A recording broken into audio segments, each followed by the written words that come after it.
പോയില്ല, ഞാൻ ഇവിടെ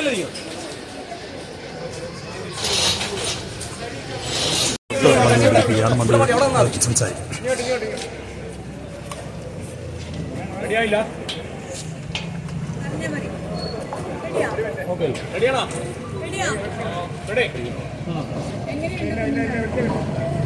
കുഞ്ഞ് നിലവിൽ ആരോഗ്യവതിയാണ്. കുഞ്ഞിൻ്റെ വൈറ്റൽസ് എല്ലാം സ്റ്റേബിളാണ്. പക്ഷേ ഇന്ന് പകൽ കുഞ്ഞ് ഭക്ഷണം കഴിച്ചതായിട്ട് കാണുന്നില്ല.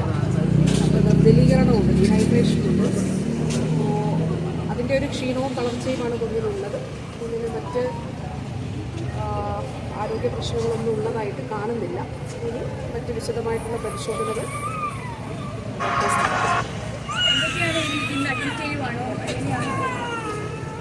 ഡോക്ടർമാർ നിർദ്ദേശിച്ചിരിക്കുന്നത് ഇന്ന് ഇവിടെ ഒന്ന് അഡ്മിറ്റ് ചെയ്യണമെന്നുള്ളതാണ്. കാരണം ശാരീരികമായ പരിചരണവും അതുപോലെ മാനസികമായിട്ടുള്ള പിന്തുണയും കുഞ്ഞിന് ആവശ്യമാണ്. അപ്പോൾ അതുകൊണ്ട് ഇത് രണ്ടും ഉറപ്പാക്കും. ശാരീരിക പരിചരണവും ആവശ്യമെങ്കിൽ ചികിത്സയും. ഇപ്പോൾ കുഞ്ഞിന് ക്ഷീണം മാറുന്നതിന് വേണ്ടി ഫ്ലൂയിഡ് കൊടുക്കുന്നു. അപ്പോൾ അതിനുശേഷം മാനസിക പിന്തുണ കൂടി ഉറപ്പാക്കുന്നുണ്ട്. അതുകൊണ്ട് ഇന്ന് എന്തായാലും ഇവിടെ അഡ്മിറ്റ് ചെയ്യും. പോലീസും അതുപോലെ ഡോക്ടേഴ്സിൻ്റെ നിർദ്ദേശം അങ്ങനെയാണ് ഇവിടെ അഡ്മിറ്റ് ചെയ്യണമെന്നുള്ളതാണ്. അപ്പോൾ ഇതിനാവശ്യമായിട്ടുള്ള സംരക്ഷണം ഉറപ്പാക്കും. അത് മാതാപിതാക്കളോട് പറഞ്ഞിട്ടുണ്ട്. അവർക്ക് ആവശ്യമായിട്ടുള്ള പിന്തുണയും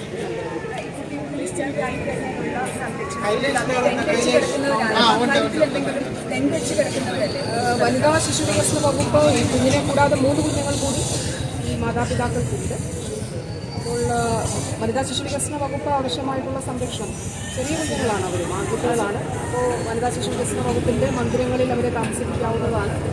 അപ്പോൾ ഇക്കാര്യങ്ങളൊക്കെ അവരുമായിട്ട് ആശയവിനിമയം നടത്തും. ഇപ്പോൾ കുഞ്ഞിനെ കിട്ടിയ മാതാപിതാക്കളും ഭക്ഷണമൊന്നും കഴിച്ചിട്ടില്ല എന്നുള്ളതാണ് മനസ്സിലാക്കുന്നത്. ഏതായാലും കുഞ്ഞിനെ കിട്ടിയതിൻ്റെ സന്തോഷത്തിലാണ് അവരുള്ളത്. കുഞ്ഞിൻ്റെ ആ ഒരു ആഹാരം കഴിക്കാത്തതിൻ്റെ ക്ഷീണം മാത്രമാണ് ഇപ്പോൾ ഉള്ളത് എന്നുള്ളതാണ് ഡോക്ടർമാർ പറഞ്ഞിരിക്കുന്നത്. മറ്റ് വിശദമായിട്ടുള്ള പരിശോധന, കുഞ്ഞിപ്പോഴൊന്ന് ചെറുതായിട്ട് ഉറങ്ങുകയാണ്. അപ്പോൾ അതിനുശേഷം പരിശോധനകൾ നടത്തും. ഏതായാലും കുഞ്ഞ് ആരോഗ്യവതിയായി കുഞ്ഞിനെ കണ്ടെത്തി. അത് കേരള പോലീസിന് അഭിനന്ദനം.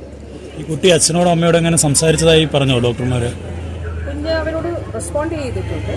മറ്റ് കുഴപ്പങ്ങളില്ല. കുഞ്ഞൊന്ന് ഇന്ന് പകലൊന്നും വെള്ളം പോലും കുടിച്ചതായിട്ട് കാണുന്നില്ല. അപ്പോൾ അതിൻ്റെ ക്ഷീണം സ്വാഭാവികമായിട്ട് കൊച്ചു കുഞ്ഞാണല്ലോ, അപ്പോൾ ക്ഷീണമുണ്ട്. അതുകൊണ്ട് ഡീഹൈഡ്രേഷൻ, നിർജ്ജലീകരണം മാറ്റുന്നതിന് വേണ്ടിയിട്ട് ആവശ്യമായിട്ടുള്ള ഫ്ലൂയിഡ് സപ്പോർട്ട് നൽകുന്നുണ്ട്.